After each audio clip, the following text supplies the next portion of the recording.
Welcome to Alaska Weather, a production of Alaska Public Media and the National Weather Service, Alaska Region. Produced and broadcast daily from the studios of KAKM, Alaska Weather provides complete forecasts, public, marine, and aviation for all of Alaska. Alaska Weather is made possible by the following sponsors.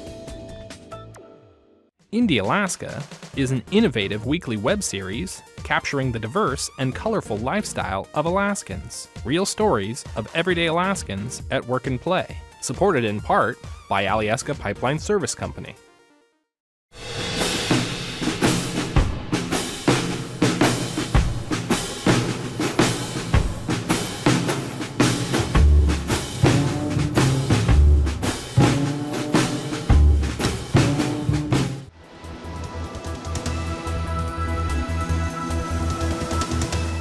The National Weather Service.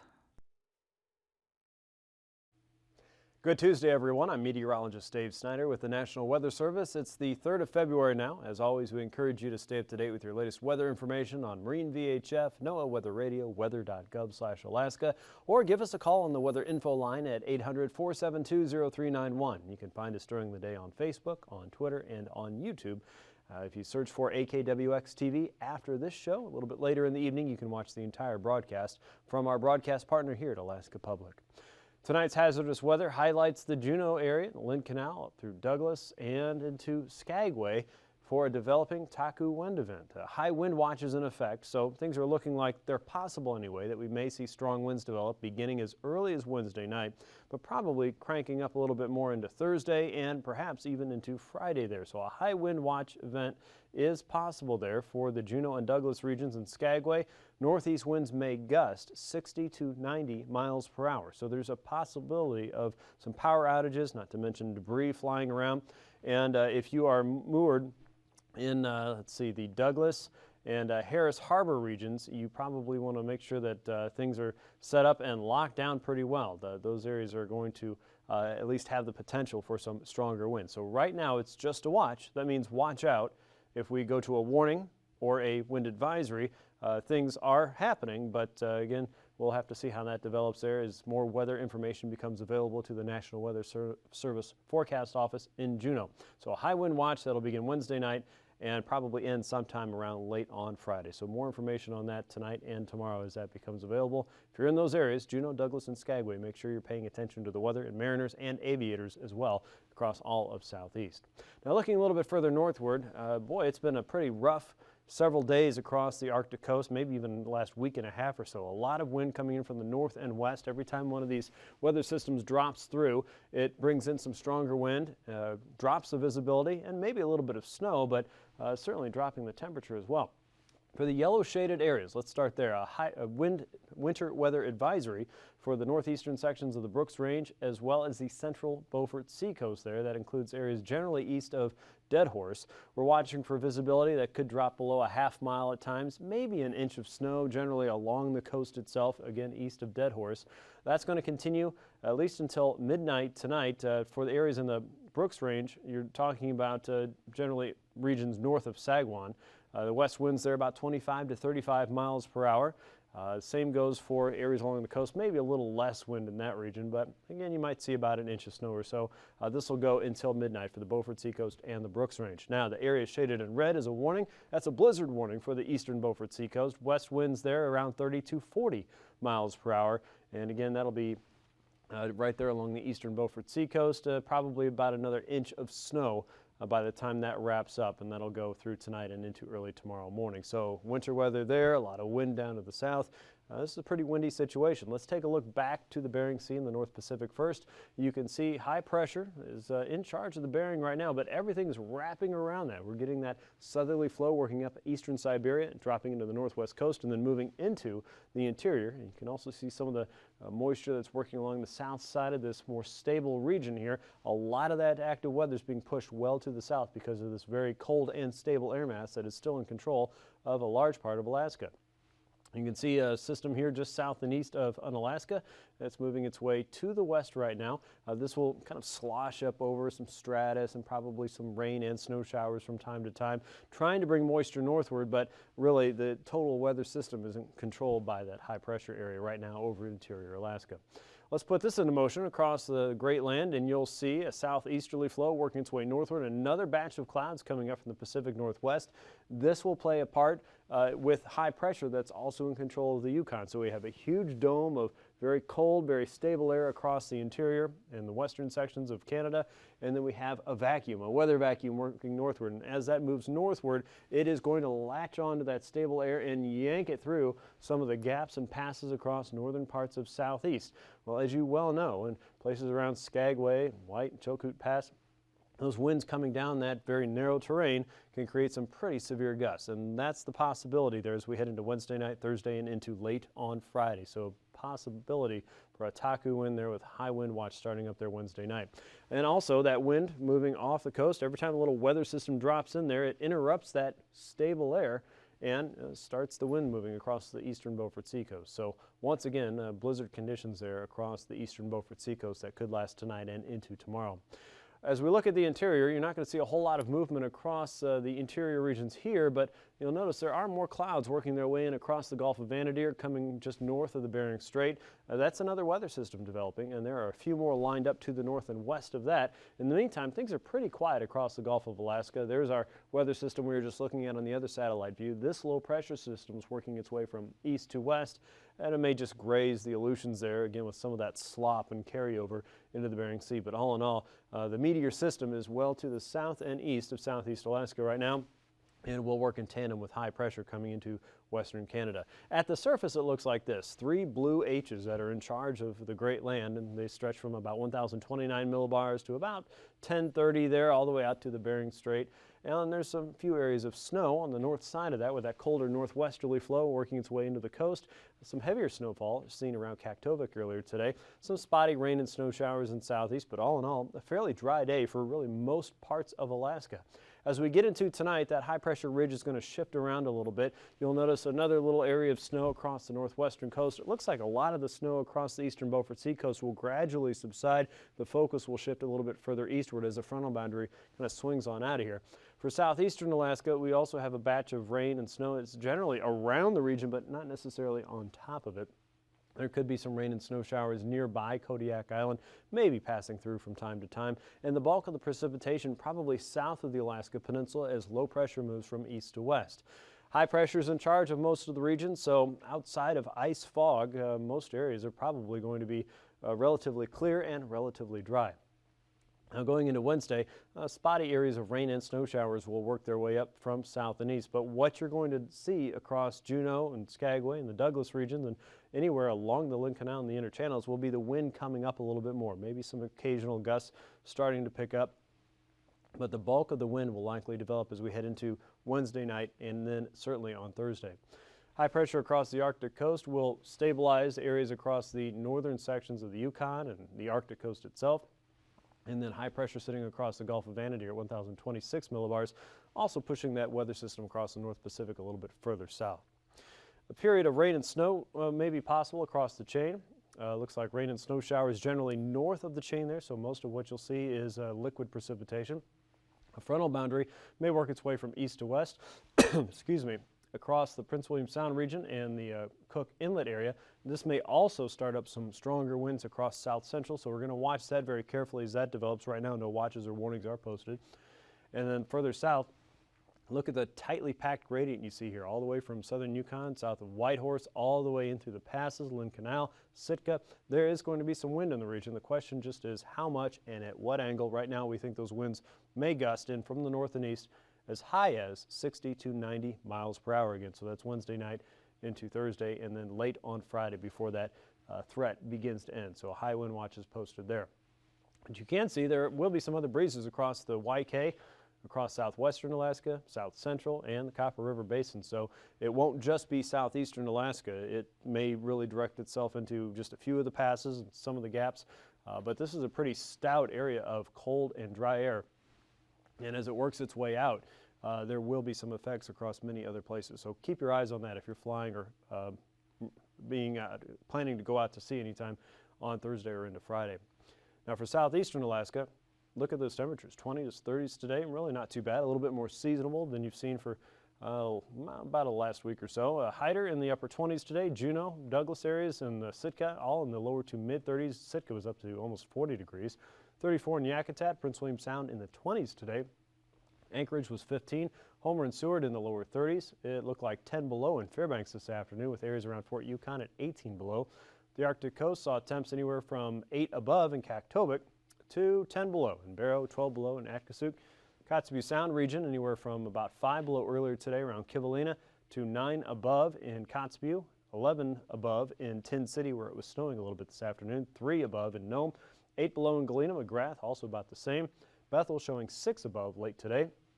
And in Bristol Bay, teens and 20s there. Southwest Alaska and the peninsula in the 30s and 40s. Sandpoint up to 41. False Pass and Cold Bay a little bit milder there. 37 in Unalaska and Dutch Harbor. St. Paul and St. George in the upper 20s and mid 30s for the western chain. Look for the coldest weather, of course, in the interior overnight with lows in the anywhere from 25 to about 35 below. The Arctic coast 25 below in many locations. One exception will be Kaktovik at 15 below. Southwest coast in the single digits and low teens for Bristol Bay. Nome looking at 2 above. St. Lawrence Island in the upper teens, 30 in Kodiak. And the chain looking at temperatures in the lower to mid 30s there. Southeast in the teens and 20s. A few places like Annette, Craig, and Klawock may reach into the low 30s. Highs tomorrow in the 20s and 30s. Warmer weather, though, a little bit further south out toward Craig and Klawock, where temperatures might range into the lower 40s again. Anywhere from 20 to 40 below across a large part of the interior and the Arctic coast. About 20 below in Barrow tomorrow. Wind chills will continue as the winds continue across the central and eastern Beaufort Seacoast. It could be another 20 degrees colder at least. Southwestern areas looking at low teens to low 20s. The Alaska Peninsula in the 30s and 40s. Kodiak up to 38 with Dutch Harbor, Unalaska. Could end up as one of the warmest spots in the whole state at 43 tomorrow with South Central in the teens and 20s, about 12 in Anchorage. Flying weather then, expect wide areas of IFR across the central Gulf and across the southern Bering Sea. MVFR for the northwestern coast. Some of that will be improving throughout the day. And watch for increasing areas of MVFR across the eastern chain. Anaktuvik and Adigan Pass should be looking at improving weather throughout the day. Heading toward VFR, Lake Clark and Merrill Pass, VFR conditions there. And for Rainy Pass, Windy Pass, we expect to see visual flight roll through the day. Same goes for Isabel Pass. And for Mentasta Pass and areas out across the east, maybe some increasing areas of MVFR throughout the day. Again, that will be very hit and miss. Tanita Pass, VFR conditions there. We expect similar conditions in Portage, though it might be a little bit breezy at times. And Chilkoot and White Pass right now we'll call VFR for your Wednesday. Freezing levels show that warm air kind of spreading out across the eastern Gulf. The surface freezing line has dropped south of Sitka now and just about to Ketchikan and Annette, rounding around the Gulf Coast all the way just west of Kodiak Island and then pretty much hugging the ice edge across most areas in the Bering Sea coast. Icing potential is kind of long and strung out across the interior, stretching from below 10,000 feet in the northwestern coast to as low as below 5,000 feet across the southern parts of the Yukon and the interior there. Again, this is just riding that northwesterly flow aloft. We have moisture working up from the south across the eastern Gulf, and we have moisture that's dropped south of the Aleutian chain thanks to that upper level flow that's bending around low pressure a little bit further south of the Gulf of Alaska. And you can see that here in the jet stream. There's our flow from the Alaska Peninsula out toward the Kamchatka Peninsula, about 60 to 70 knots aloft from east to west. Here's the colder air being steered into Alaska from the north and west, riding the jet around 100 knots. And then here's the storm track across the Pacific, well south of Alaska, taking a big ride on the ridge across the west coast of the United States and the lower 48. That southerly flow pushing at least a little bit of moisture into southeastern Alaska. At 9,000 feet, a very stable area of high pressure across the Bering. Here's the next weather system here south and west of Haida Gwaii, the northwesterly flow for the interior running around 25 to 30 knots in just about all areas, more of a north and easterly flow for southwest Alaska. And you can see those northerlies coming down the west coast, 10 to 25 knots at best. Northwesterlies a little bit stronger for the eastern Beaufort Seacoast. Light winds coming down through the Matanuska and Susitna valleys at 10 to 15 knots. And right now winds are light aloft at 3,000 feet for southeastern Alaska at 10 knots, but you can see some stronger winds developing over the south. Turbulence potential then will just graze northwestern Alaska tomorrow across Haida Gwaii below 7,000 feet.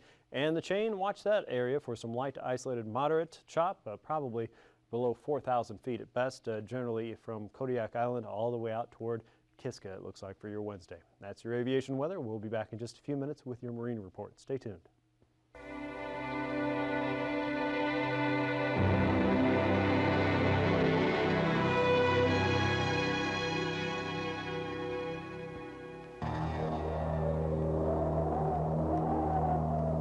Winter. Cold, wet, and deadly. Every year, snowstorms strand hundreds of people in their cars, isolate thousands in their homes, and kill those who are unprepared. In this film, you will see and hear true stories about 6 people caught in severe winter weather and isolated from help.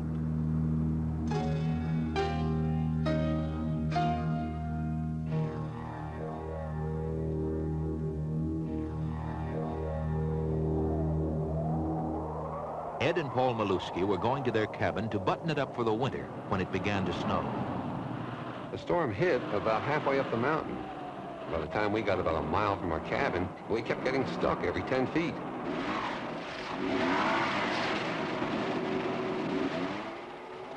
We were always out digging, which got us wet. Then the snow got real heavy, and you couldn't see 5 feet in front of you. It was pretty clear the Bronco wasn't going to make it, so we figured we'd walk to a neighbor's cabin. It wasn't real far, and we know that area like the back of our hands.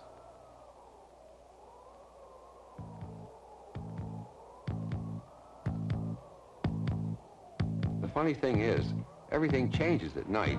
With the blizzard, you couldn't tell which way you were going. I thought I knew, but boy, I just couldn't tell for sure. Dad! Leave this back here! We don't need it! There's food in the cabin! You know, it was funny.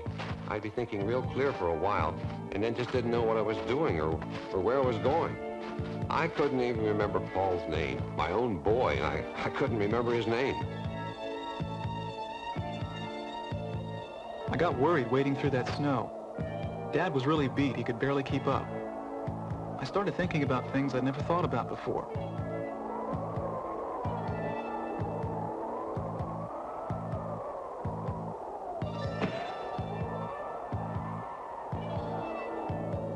I fell and dropped our flashlight and didn't pick it up right away like you normally would. I knew we were getting delirious then.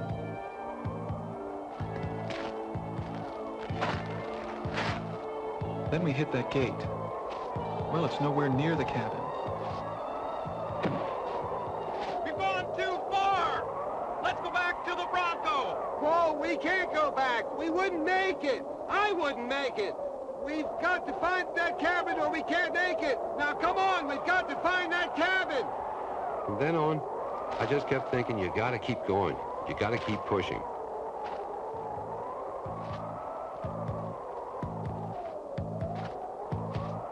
I saw that cabin and said one long prayer. I could hardly believe we finally found it. We walked for 2.5 hours and it was less than a half mile from the Bronco. All I could think was, we had to get inside.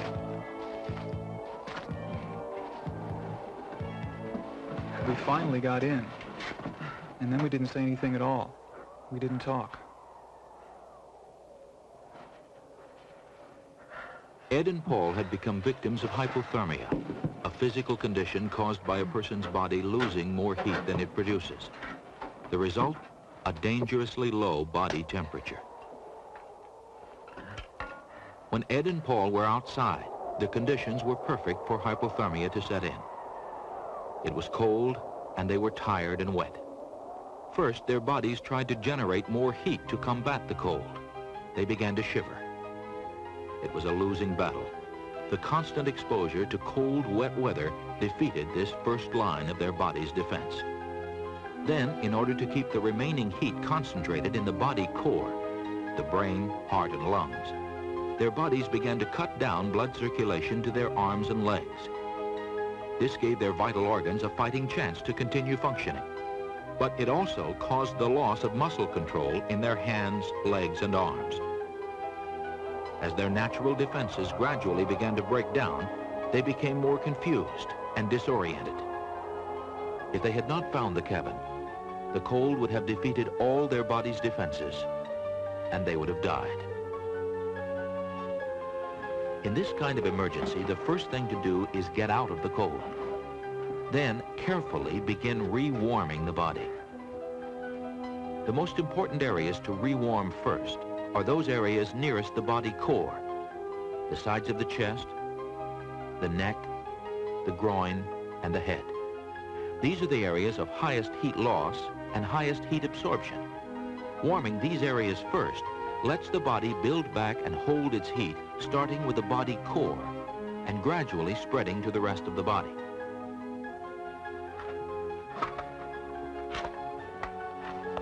Ed and Paul did not rewarm themselves correctly.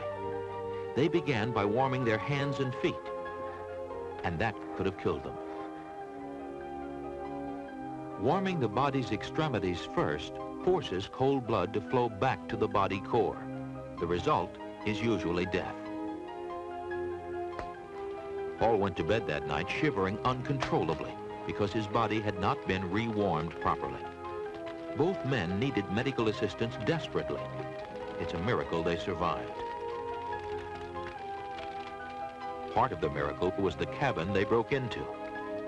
It was owned by a man who believed in being prepared for anything. Once we got warmed up, we found plenty of wood for the fire. Besides, there was a propane tank to heat the cabin too. There was plenty of food, enough to last us a couple of weeks. And you could eat it right out of the can. You didn't need a stove to cook it on. Nothing. Well, they know we're gone. Yeah, they should. Candles, flashlights, lanterns, all were on hand with plenty of batteries and fuel to keep them working. Ed and Paul even found a battery-powered radio. It was a relief to hear that rescuers were out looking for them. The cabin had a well-stocked first aid kit, too. Ed and Paul were stranded way up in the mountains, far from any help. But even in a city, snowstorms can be dangerous, especially for the elderly. The elderly can fall victim to hypothermia even at home. It's essential for them to maintain warm room temperatures of 68 degrees Fahrenheit or more. Continued exposure to low room temperatures can easily cause older people to become hypothermic, and it is very difficult to detect. Your turn now. They usually don't shiver as hypothermia takes hold, but their breathing may become shallow and their heartbeat may slow down. Either of these symptoms during cold weather means medical help is needed immediately. The best cure, of course, for anyone is prevention. Stay warm all the time, eat well and regularly, and keep physically fit. These factors will help protect you from winter cold. Did you get back to the clinic this morning? Good. We're still talking about winds moving in as we head into Wednesday night and into Thursday, the strongest of which will be around the Douglas, Skagway, and Juneau region. Some of that could reach into downtown Juneau as well. But you'll notice some higher gusts developing as early as tomorrow with 40-knot winds in the Lynn Canal, stretching all the way down into the Stevens Passage region, 25 knots there with a 5-foot sea. Southeasterly should be light and clear and straight. And you'll see those offshore winds starting up around 15 to 20 knots, a little bit stronger in the north, but watch for higher gusts to pick up all the way through Wednesday and then really pick up as we head into Thursday. You'll notice those winds up to 60 knots with 14-foot seas, 11-foot seas around Stevens Passage. And again, those up to 45 knots. Northeasterlies picking up for Clarence Strait at 30 knots. And the winds in the north also stronger at 40 to 45 knots. Northeasterlies south of Sitka running around 35 knots. Again, considerably higher gusts are possible. And some of those will certainly make it through the Juneau and Douglas areas and Skagway areas. Right now, a high wind watch is posted for those regions starting Wednesday night. Assuming that things continue down that path, again, the winds will start to move in as we head into Wednesday night and Thursday. Wednesday's forecast for South Central, light winds inside Prince William Sound and Cook Inlet there. We've got enough ice to take out the sea forecast for the northern parts of Cook Inlet. North and northeasterly winds coming down Cook Inlet and west of the Barrens across Kodiak Island on either side at 25 knots. Light winds there coming down from the north and east across the north and western Gulf, 5-foot seas there, give or take. Northerlies again inside of Prince William Sound, strengthening a little bit as we come up to Thursday. 20 knots there with a 4-foot sea. Northeasterlies coming down the western Gulf at 20 knots. 25 knots east of Kodiak Island with a 8-foot sea. And north and easterly winds still picking up a little bit more. 20 knots in northern Cook Inlet and then 30 knots west of the Barrens there with 11 to 13-foot seas as we head into Thursday. Across the Alaska Peninsula, 25 to 30 knots on the Bering side, 30 knots on the Pacific side. 10 to 12-foot seas are expected there Wednesday as we get into Thursday. Not a whole lot of a change. 25 to 30 knots on the north side, 20 to 30 knots on the south side, 8 to 12-foot seas on the Pacific side as we go through Thursday afternoon. Across the Aleutians, north and east winds will continue 25 to 35 knots in most areas there, looking at 12 to 13 foot seas on the Bering, 15 to 16 foot seas on the Pacific side. By Thursday, a little bit more of an easterly shift for the central and eastern sections of the Aleutians. Still looking at northeasterlies north of Unalaska, 30 knots in all areas with 12 to 14 foot seas on the Pacific side, and as high as 14 foot seas there north of Adak with a northeasterly shift out toward Kiska and Attu. Northeasterlies coming off the continent for Wednesday across the west coast, 15 to 25 knots. Looking at ice again around St. Lawrence Island and north of Nunivak Island. Around St. Matthew Island, there's ice north of the island. South of that, you may find a little bit more open water, 25 knots with a 7-foot sea, and still looking at 9-foot seas around the Pribilofs with a 25-knot wind, and freezing spray will continue to be a threat. Some of that may be heavy at times with that northeast and very cold wind.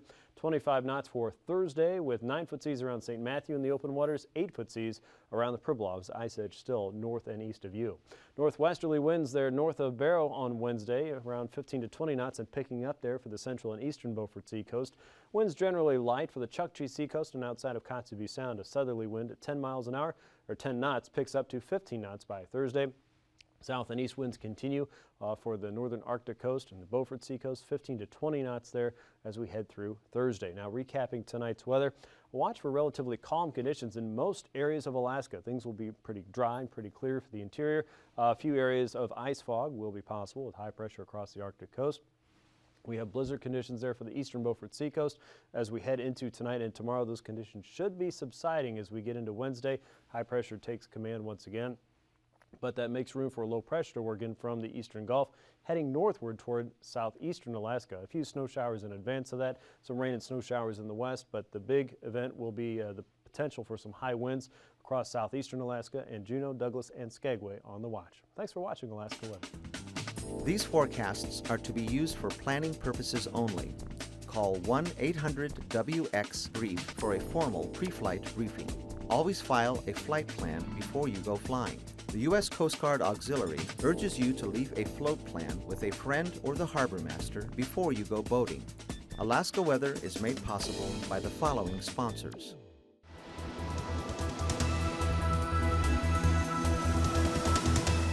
The National Weather Service.